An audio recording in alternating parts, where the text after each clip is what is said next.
Hi, I'm Gavin, And I'm Ryan. and welcome back to the Sound Project.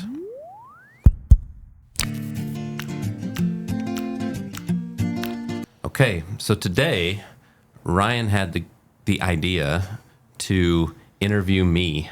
So, like, right off the bat, we're losing at least 1,000 subscribers, I think. No, it'll be fun. You're going to interview me. I really don't know what kind of questions you have, so I'm just going to trust you with that, and I'm going to let you roll with it. Yeah. Cool.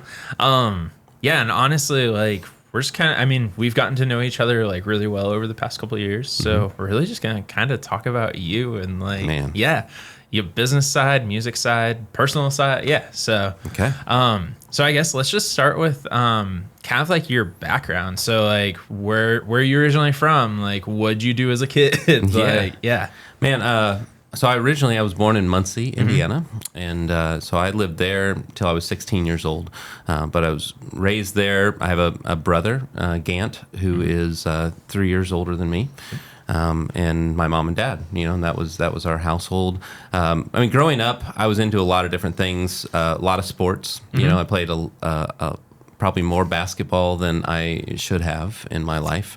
I'd play like 6 to 8 hours a day in the summers, and I was that kid who had I went with my allowance, bought little pylons and things that I could put in the driveway to keep track of how many shots I hit. I had literally a 3-ring binder with the court drawn, so I could see okay, how many, and I always do the percentages. So math was a thing kind of growing up.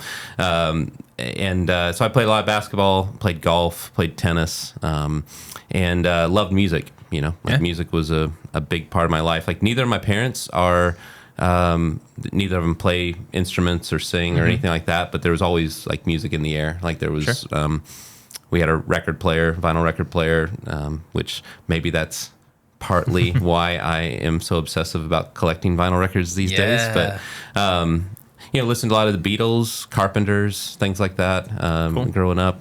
And my brother liked music as well. So we bonded over that growing up. Nice. On the sport note, I just want to notate that you are annoyingly good at any sport I've played with you. Between basketball and then going to Top Golf and stuff, it's just what the heck. And then you went on an on-site recently that you're playing basketball with the client and his contractor. Yeah. And I got a text from the contractor that is dude, no one told us that Gavin was just gonna sweep the court with us. Wow. Well, it's funny because I always wear my glasses too when I play basketball. Yeah. And back in my old neighborhood, I got the nickname the Professor because I wore these glasses and looked like a professor, but also that I took people to school. Yep. So that was the thing. No, it's super fun. I mean, I know my role on the court. It's the shooter. Yep. And that's what I do. So, yeah. That's cool. So growing up, you said that you guys were into sports and the music. So did you and Gant ever do anything musically together? Not together so much. I mean, we listened to a lot of music together. My brother played trombone in elementary school. Okay. And let's see, and we both did choir, but not in the same choir because he was older than me. So we were always in some different things. But there's videos of me when I'm super young with just a mic stand and a fake guitar and hamming it up, that sort of thing. Cool. So I really loved that sort of thing. I didn't start taking guitar lessons until I think it was 3rd grade that I started taking them. I really didn't enjoy them. It was they were teaching me, Mary Had a Little Lamb or Twinkle Twinkle Little Star, things I didn't really want to learn. Sure. I wish I would have stuck with it longer because after about a year of that, I think I stopped that and just started teaching myself how to play. Nice. Yeah. Do you remember what the first song you learned on guitar was? That wasn't a nursery rhyme kind of thing? It was Today by Smashing Pumpkins. Okay. That little intro riff thing. I think that was the first thing that I learned. Okay. Yeah. Very cool. Man, so what's next? So then, what was the thing that got you into music? I know you said that your parents played the vinyls and everything, but is that what really got you into it? Or yeah, I don't know. There's something about it. With my brother, he gravitated more towards movies. Okay. And he minored in film in college, and movies were his thing. For him, you could ask him almost any movie, he'll tell you who produced it, where it was shot. You know, he has that kind of brain where I have that for music. Like I have so much like unnecessary information when it comes to bands and like where they're from and where they played their first show or whatever, like things that I can't remember what I had for breakfast this morning, but I could tell you, you know, when I saw some concert and what they were wearing that day. You know, it's just random information. But my brother's more on the movie side of things. I do remember my brother had a cassette, that I'm dating myself, but a cassette collection of music.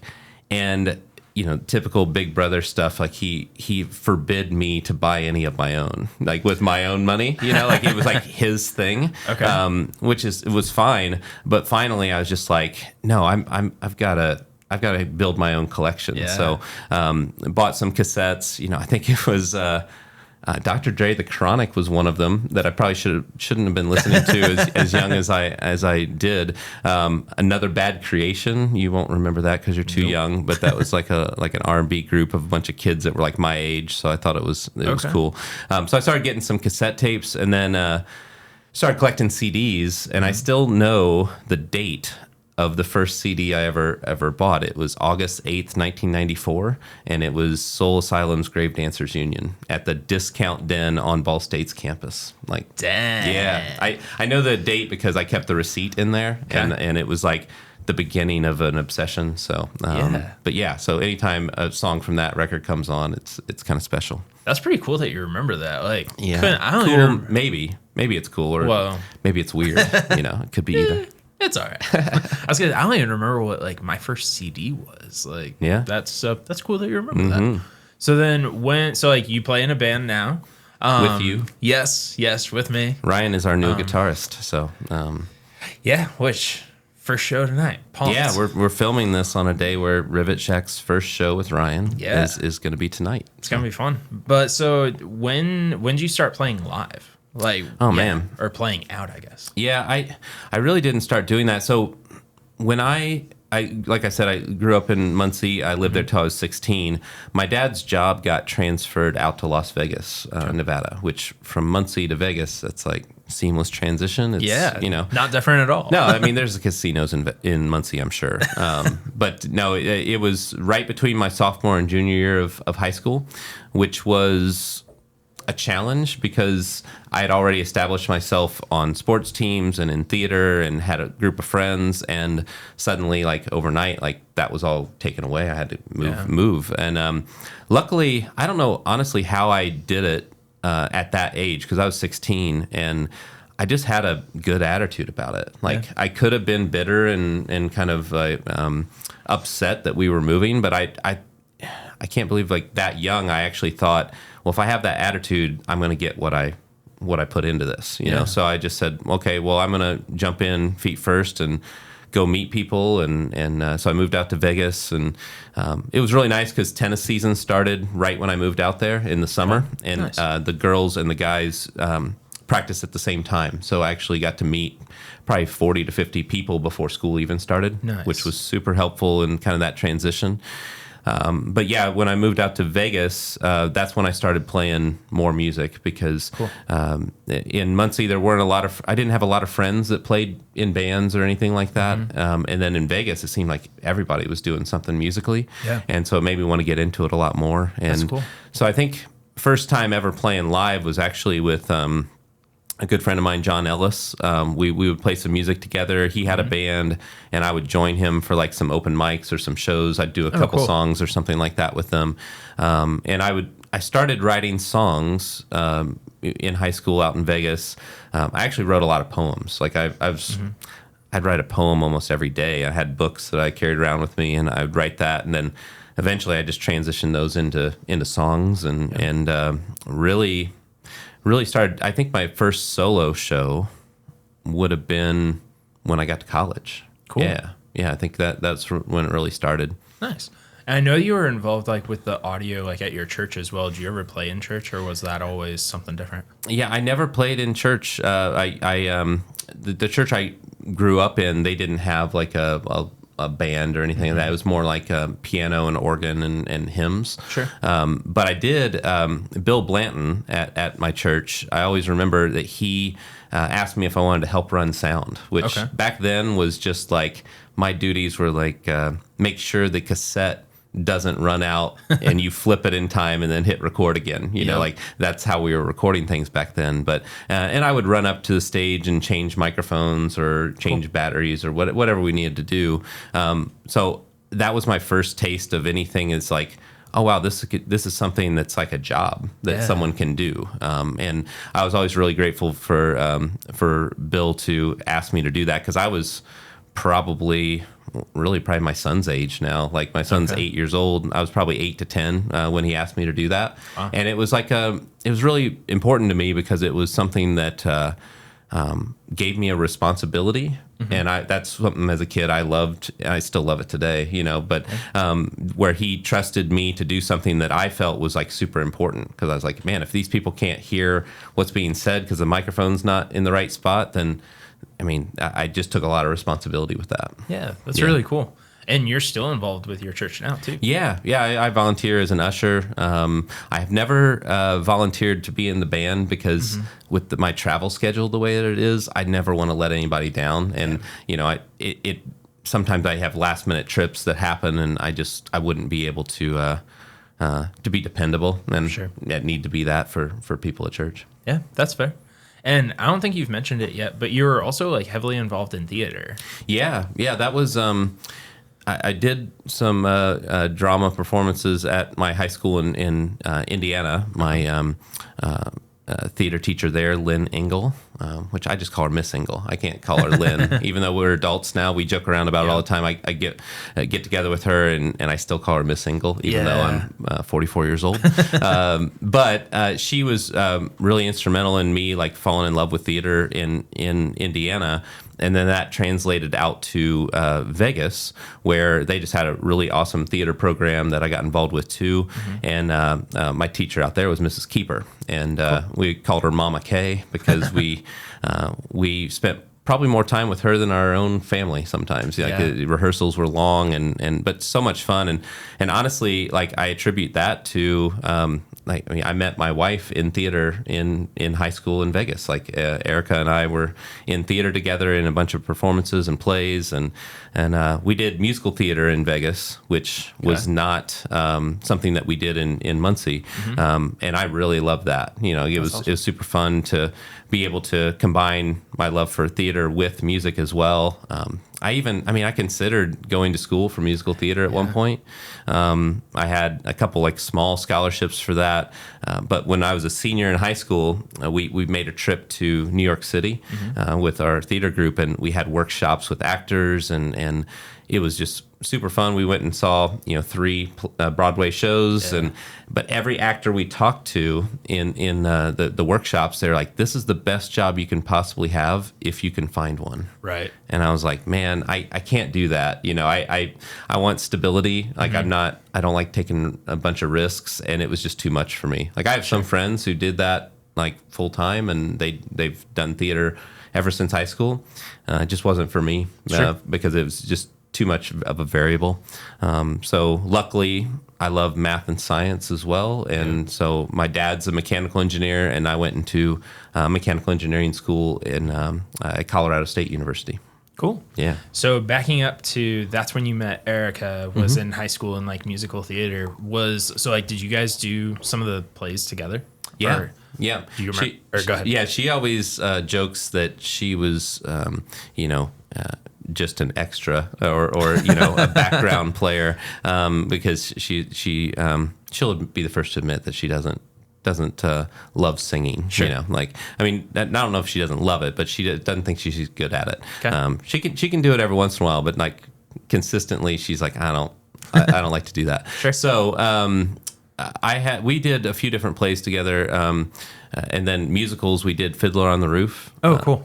So I was Pear Chick, which is hilarious because that's the rebel, right? And everyone, sees me as a rebel. I'm pretty much pretty much just a rebel all the time. But then, which was fun because we got to do like the bottle dance, where you put the bottle on I don't know if you've seen Fiddler on the Roof, and you have to like go down on your knees and do these dances with the bottle not falling off. And so that was pretty fun. And then we also did 110 in the Shade, which is a musical adaptation of The Rainmaker, the play The Rainmaker.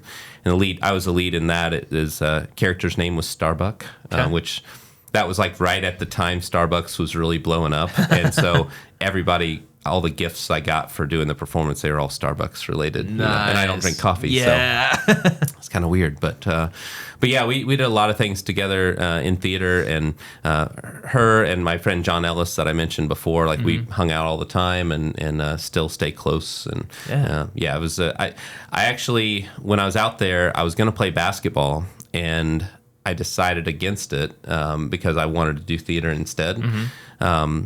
And it was just such a great decision because if I didn't do that, I probably wouldn't have married Erica and wouldn't have 2 beautiful kids and all that. So, that's awesome. So then Colorado State. So did you, after your time out to New York, like, did you decide right away that you weren't going to pursue the musical theater thing? Yeah. I mean, I had some doubts going into it, but I was kind of on the fence, and that was the thing that solidified it for me. And so I had applied to probably 7 or 8 engineering schools and got accepted to all of them, which was awesome. But then it was just deciding which one I wanted to pick. And I narrowed it down to I finally had to pick between Colorado State and Purdue. And Luke, who films this with More Than Media, he's a Purdue grad, so he probably thinks I made the wrong choice. However, I will say that I had lived in Indiana for a long time. Purdue's here as well. And Purdue overall as an engineering school is ranked higher than Colorado State, but their mechanical programs at the time were right next to each other. And so it took one visit to Colorado. It's in Fort Collins, Colorado, just a beautiful place. And I went to visit the campus, and I made the decision like right there because it was a place for me. So that was, I did 4 years at Colorado State. The mechanical engineering program I was involved with was like 4.5 years, I think is what it normally took. But I took some summer school classes at Purdue so that I could get done in 4. So you technically attended both still? I did. Well, and I wanted to get done in 4 because like my wife and we did long distance relationship for 4 years. You know, it's just like and I was kind of done with that. And so I wanted to get done as soon as I could. And yeah, Colorado State was awesome. I mean, met lifelong friends there that I still keep in contact with, and someday we may live in Colorado again. I don't know. It would be kind of a dream to go back out there. Yeah, that's cool. Definitely a little more mountainous than what Indiana is. Yeah, there's a little bit of elevation change. The thing I love about it is just like 300 days of sunshine. Here in Indiana, winters get gray and kind of depressing, honestly. And so like out there in Colorado, it's just awesome because even if it's cold, the sun's out. That's fair. So with your time at Colorado State, like once you decided that you weren't going to do musical theater, was it always mechanical engineering, or did it take time to figure that out? No, I went straight from mechanical engineering, most likely because that was what my dad did, you know. And I in high school, like my senior year of high school, I had an internship at Delphi Automotive, which is where he worked. He was in charge of like the electric car project there in Vegas. We moved out there because they were trying to test the batteries in a place with extreme heat. And Vegas is good for that. And so I worked a little bit in that environment where I was laminating battery cells and then testing them to fail. So like driving nails through them and trying to make them explode, which as a high schooler, like that's awesome. That's a lot of fun, And so we did that, and I got a taste for like what mechanical engineering was like, and so I went there with a focus in robotics. And back then I was like BattleBots was going on, and so it's like, man, that'd be cool. We didn't build any robots that would attack anything else, but we did build a robot my senior year. We me and my group we built a robot that would actually had 2 suction cups that we could draw a vacuum on, and it could flip up and be 5.5 feet tall in the air, rotate anywhere you want, set back down, and then draw a suction on that other foot, and then it could even walk up a wall. Like it was really awesome. cool, and it was supposed to navigate an obstacle course, and it's kind of fun because we were tasked to do something that no other team in the history of the program had done before. Yeah. There's a term in the industry called skunk works if you try to do something that has never been done before. And so that was our team.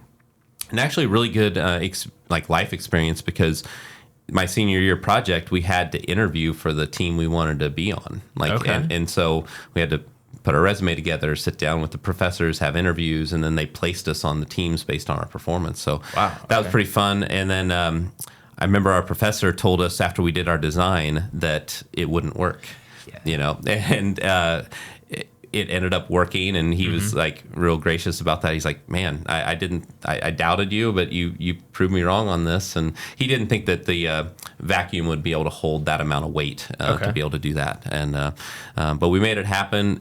We were a little different than some of the other teams in that we took the whole first semester to design, and then we built the second semester. So many other people took like 2 weeks to design, and then they started building right away, but then they'd run into problems and then have to redo their design. So it was nice to go through that process, and it's just kind of how my brain works. I always just want to get things designed to a point that it needs to be, and then start building it after that. I've never heard you put it like that, but it's kind of funny how much that translates to like what we do now. I mean, how much of our work is like in that planning phase, and then really it seems like the construction phase for us goes fairly quick.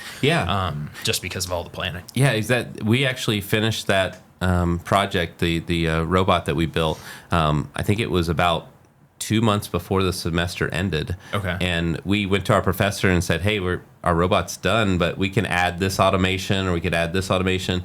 And he was like, you've already proved me wrong that this was even going to work. Plus, you did it the right way. Like, you designed it first, and then you built it. And because of that, you were really efficient. So these last 2 months, like, you can just work on some passion projects or do whatever you want to do, but you've accomplished what you need to do. That's awesome. That's really cool.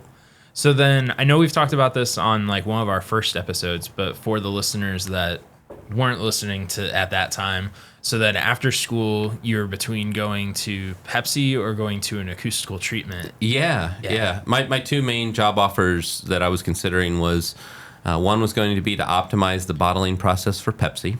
And I always say this, but like, there's a conflict of interest because I like Coke better.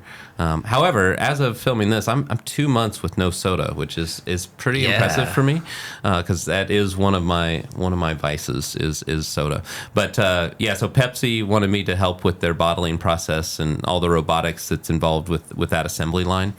And then the other one was to go work for Orlex Acoustics, which is a manufacturer of acoustical materials. So it was a bit of a hard decision, because if I worked for Pepsi, I would have lived in Denver, which I've already talked about how much I loved Colorado. And also they paid twice as much as what Orlex was going to pay me. And but I made the decision based on just what I was passionate about. Like, I didn't really figure it out until my just after my junior year of high school or college that acoustics was a thing that I could do, and then once I figured that out, and I got really passionate about that because I got to combine the math and physics with my love for music, I was like, man, I really want to do that, even if it's half as much pay. And one benefit is moving back to Indiana, and by then my parents and my brother had moved back here to Indiana, so I could be close to them. But really, it was more so just I want to do something that I really enjoy in life, versus just a job. And you were there for a long time. I mean, you did a lot with Orlex too. I was there for 8 years. And so like 2001 to 2009, did a lot of things there. Was Midwest regional manager, head of engineering for a while there as well. Helped with product design, room designs, it was just a lot of fun because we were growing at a rapid pace, and like I loved all my co-workers. Is a lot of fun, but there got to be a point like in 2009 where I realized that if I wanted to really go in depth with the studio design thing that I loved, I needed to start my own business or go work for another firm or something like that. But I decided to start my own business again, against my own, like, I don't like taking risks, you know? Yeah. And my wife was the one who pushed me. Like, she was That's like, awesome. man, you built this reputation, you do good work, you're responsible, people like working with you. I think that you should do this. Yeah. And so I did. Yeah. And I'm so glad that she pushed me to that, because like having, I mean, this is year 14 for the business, and I never would be able to do all the things that I've gotten to do unless I started Haverstick Designs. Right. Yeah. And now it's 7 people. It's not That's even just wild. you. Yeah, that's just absolutely crazy. Because like growing up, you know, I never even thought I was going to have my own business. Like that was didn't have that goal in mind. Sure. And then when I did start the business, I was like, okay, this is a big risk for me. I don't know if this is going to work, but it'll probably, if it doesn't work, it's just going to affect me, you know, like Sure. and I always thought it was just going to be me in an office until I retire. And then Haverstick Designs is done, you know, and Sure. then it's evolved now to, yeah, it's, you know, me and 6 others, and you know, we have an office space. We, you know, it's pretty wild, the level of projects we get to work on as well. Yeah. And yeah, beyond my wildest dreams, what it's come to at this point. And also what's crazy is that it's not done growing. Like Yeah. we're consistently growing every year, and It's not slowing down. yeah. So it's really thankful for that. Yeah, it's awesome. So then one of the things I want to specifically call out is the first time I met you was I was working at Sweetwater. One of my high school friends, Oscar, was working for or interning with you at the time. Yeah. But you have always had this like personality for teaching. And I know like even now that still kind of carries through in our projects, but did you ever consider like teaching like full time or anything Actually, like that? that was one thing that I, when I did some, I think, testing to see like what you'd be interested in doing for a career. Yeah. Teaching was high up. Sure. And it was something that I was really considering. I was considering that. I was considering being an architect, which Okay. is interesting considering what we do now. We work with architects so much, and my grandfather was an architect as cool. well. So, which would have been perfect if I stayed in Muncie, because I could have gone to Ball State, which is a really great architecture school. Yep. Which Tracy works for us. Like she got her master's of architecture from Ball State, and just a great school for that. But when I moved, kind of like that's when my priorities shifted and kind of opened my eyes to some other things. But yeah, teaching was a thing that I like that I get to do it now. You know, like I do seminars at universities, or I do training at Sweetwater, you know, every couple months for them. And then, I mean, this is kind of, the podcast has become kind of like a teaching series as well when we cover topics like that. For sure. Yeah. So then moving away from the work and back to like personal things. So like you go to concerts quite often. Yeah. So I know this, but what's your favorite band? My favorite band, man, I would have to say it's probably Wilco. Yep. Wilco's probably my favorite band. However, there's so many to choose from. I would still throw in there like Bright Eyes, Arcade Fire, The Killers. Yep. There's a lot of people like Kathleen Edwards I love. I have an addiction, okay? Like I have an addiction of collecting vinyl records, going to concerts. Now, the going to concerts thing has slowed down a bit since I had kids. Like it used to be, I'd go to 2 or 3 shows a week, you know, when it was just Erica and I. We would travel around like you know, anything that was within about a 8 to 10 hour drive. If one of our favorite bands were playing, like we'd just go. Yeah. Or even if it wasn't a favorite band, it was just a band we liked, you know. Sure. I can't tell you how many times I drove to Chicago and back in just a single night, which now sounds horrible as I'm getting older. But just drive up, finish the show at 1 a.m, then get home at 4 or 5 a.m. Sure. That was just normal. And I also remember one of the few times that I took off of work to go to a show. And I gave them a day's heads up, and they said it was fine. It was back when I was working at Orlex, but I had just fallen in love with Bright Eyes as a band, and just discovered them. It was right before Lifted was released, their album that kind of rocketed them to more stardom than they had before. But I found out that they were playing a show at this club. I don't think it exists anymore in Columbus, Ohio, called Little Brothers. Okay. And maybe holds 200 people. Like it's small. Small, yeah. and I just saw Bright Eyes was playing there on Halloween, and this is another one of those things where Erica just said, you should just go. And so I called my boss at Orlex, asked if I could take it off, and it was like one of the most fun nights ever. It's like, it's Halloween, so everyone's dressed up. I remember the whole band, like I think the drummer was a cow. Connor, from the lead singer of Bright Eyes, he was George Bush. And it was just weird to see a band playing all dressed up in costume. Yeah. But man, I've been to so many shows. Like Wilco, I've seen over 35 times. I was gonna say Wilco was the one I was about to specifically call out because of how many times you've seen them. Yeah, I've seen them a lot. Even I've sometimes arranged, like they did this series of 5 nights in a row in Chicago where they played every song they ever recorded over the course of 5 nights. Dang. And I just happened to have some work in Chicago that I could schedule around. And so I went to all 5 nights of that, and that's awesome. I've probably seen Bright Eyes at least 25 times. It's just something I love to do. Like I just love to go to live shows. I think it's important to me just to support artists that I love, and I always walk away with some merch because I know how important that is for bands to survive on the road.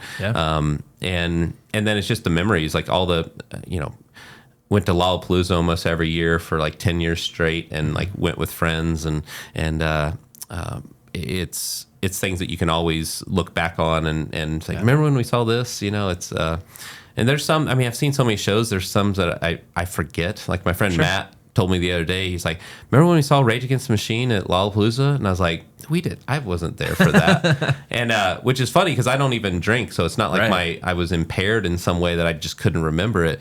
It was but sure enough, I was there for that show, and I'd forgotten. Like, how do you forget Rage Against the Machine? Yeah. Like that shows you've been to too many concerts. But yeah, I love it. I try to go to as many as I can these days. It's fun because sometimes it's work related. Like my friends from college keep, they're still amazed by, like, wait a second, for work you went to a Post Malone show? Yeah. I was like, yeah, it was like the perk of that. We get some nice tickets and go and see the artists that we work with. Yeah, that's really cool. Yeah. I was gonna say, and most recently, like the way that you talk about music, like, and how it ties back to some of your life events is really cool, because you and Erica recently went to go see Death Cab and Postal Service. Yes. Yeah, that was a big one because it was the anniversary of, there's 2 albums that Death Cab and Postal Service put out. Death Cab had Transatlanticism, and Postal Service had an album called Give Up. And the lead singer of both those bands is Ben Gibbard. And so they went on tour together, and he would play with Death Cab and then take a break and then come back out with the Postal Service. Yeah. And Jenny Lewis was with them as well because she's part of that group, and I love her music too. But yeah, that album, came out, pretty much right around the time that we got married. And so to have like those anniversary shows and they just play the album from start to finish, like those type of things are awesome.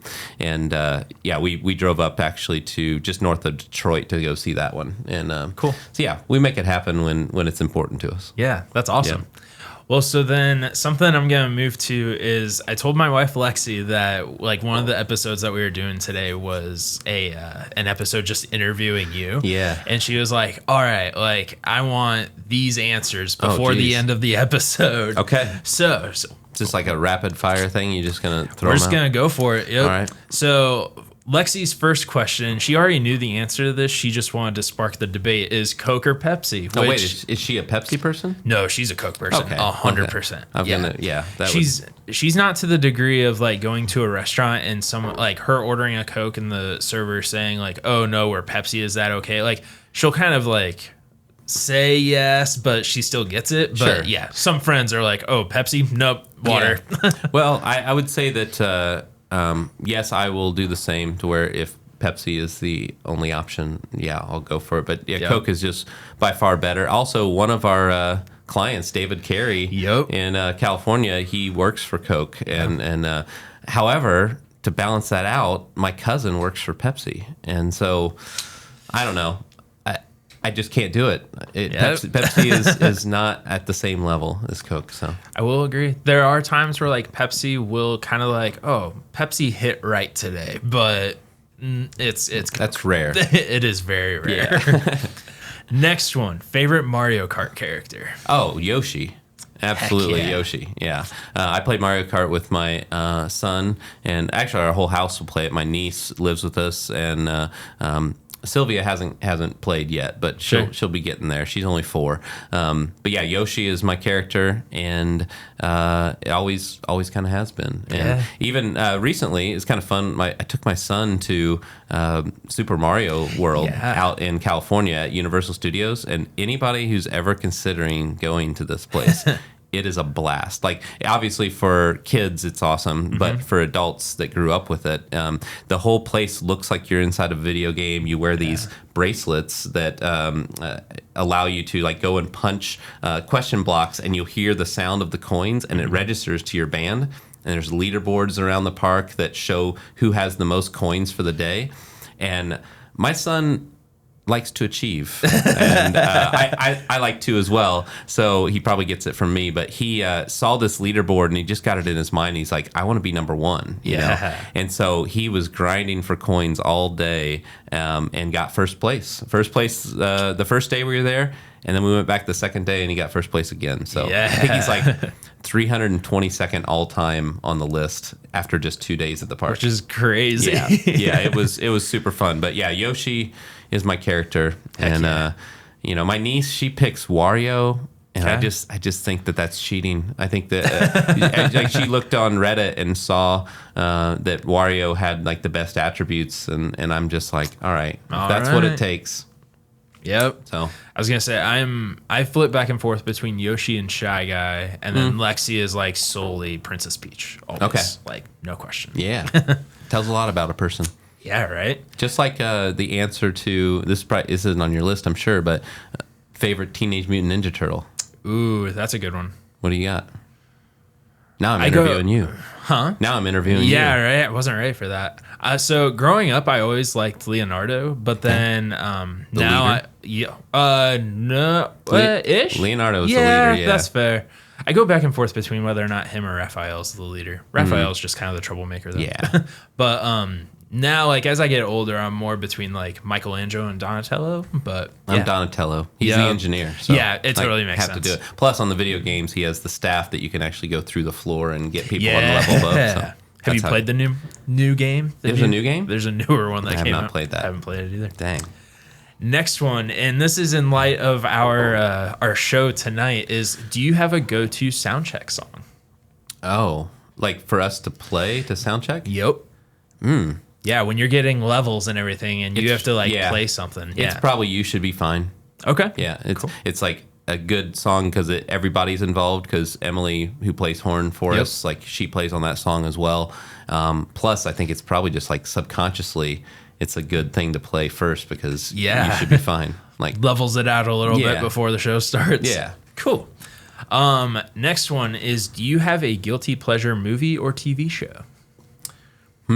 Well, guilty pleasure, that implies that like other people think it's garbage, right? Yeah. Okay. Well, movie or TV show. I'm going to pass for a second. I'm going to think about that. Cool. Go to the next one. Next one. In your free time, so like if you're driving, are you a podcast or a music person? I'm a music person. Yeah. Who's your go-to? For music? Yep. It depends on what's going on that day, and obviously if I'm driving long distances, I don't go for anything too slow, and I don't want to fall asleep while I'm driving. The Killers come up quite a bit while I'm driving because it's usually pretty high energy, and I always say like I could listen to Brandon Flowers sing The Phone Book. Like I mean, his voice and like just their style I love, and plus like, you know, finishing high school in Vegas, they're a Vegas band, so I have a kind of an affinity for them. But yeah, probably that. Yeah, cool. I don't think with podcasts, it's funny because you had the idea to start this podcast, and I had never listened to a podcast before. Sure. Yeah, I will say that recently I listen to a lot of Theo Von's Yep. podcasts. So that is something that's probably interesting about me. Yeah. And actually, on our recent tour, we Luke and I traveled to film a couple studio tours, and, Yep. and we scheduled it around a Theo Von concert, and went got to see him. So, Yep. so yeah. But before we started this podcast, podcasts just weren't a thing for me. Like Fair. I just didn't even listen to any of them. Okay. Yeah. Which is funny now because also you, me, and Luke all have a Instagram group chat where you just like flooded us with Theo Von videos. It's important. The guy is. If you don't know Theo Von, like he is ridiculous in a lot of ways. But then there's moments where he's just been through a lot of struggle in his life, and there's moments where he just hits pretty deep. Yeah. And just recently, like I saw a clip of his that I've even brought to my leadership group, and I quoted Theo Von in my leadership group, which is wild, but it just hit me pretty hard because he said that. He was talking about loneliness and how I think in this age, like even though we are all so much more connected with social media and things like that, I still think a lot of people just feel lonely, even with all of that.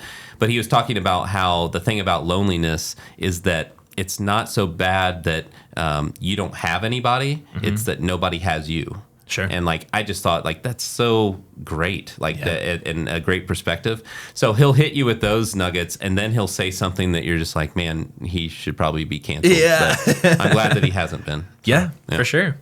So then Lexi's last one before we go back to your movie or TV show is, and she prefaced this with, I feel like Gavin doesn't ever actually relax, but what's your but what's your like favorite thing to do, like just to relax and hang out? I see it's still an active thing, but I love playing disc golf. Yeah.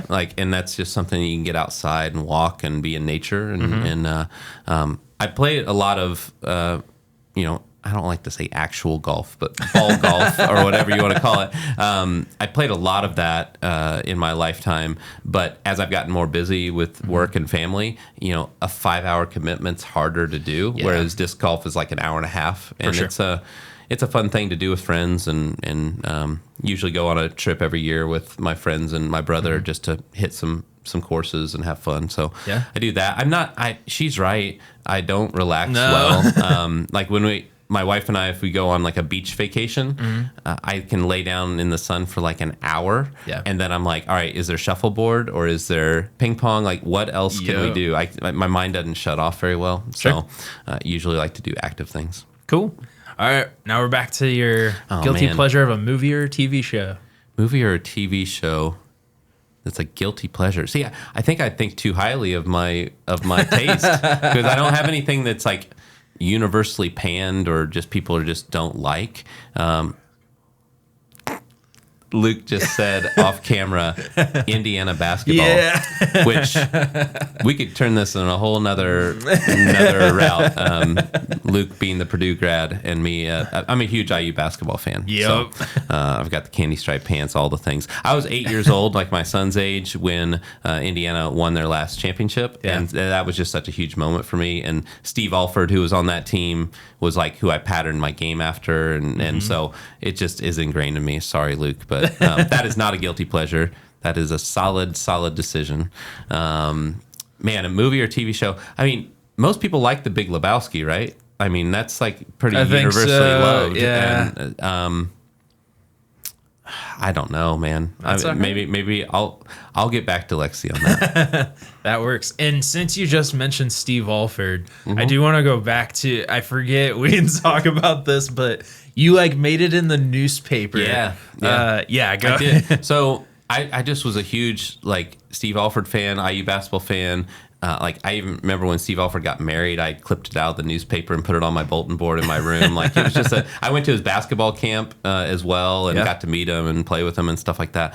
So, but the local Muncie Press, like the newspaper there in Muncie, had a contest of why I love my mom the best. And I decided like, man, I can do this. I'll write something for that. And I was probably, around Grayson's age, which is hilarious, like 8 years old. And I wrote in that all I said was, I love my mom the best because she cuts my hair like Steve Alford. So I was like, I didn't win.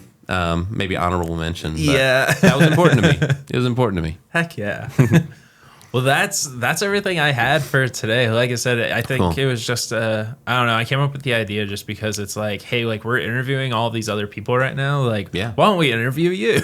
It was relatively painless. Yeah, So, yeah. wasn't bad. Yeah, it was So- all good. All right, well, that's been another episode of the Sound Project. Really appreciate you guys being a part of it. And since I couldn't answer the question of my guilty pleasure of a movie or film, could you give me some options in the comments below? Like, what's your guilty pleasure?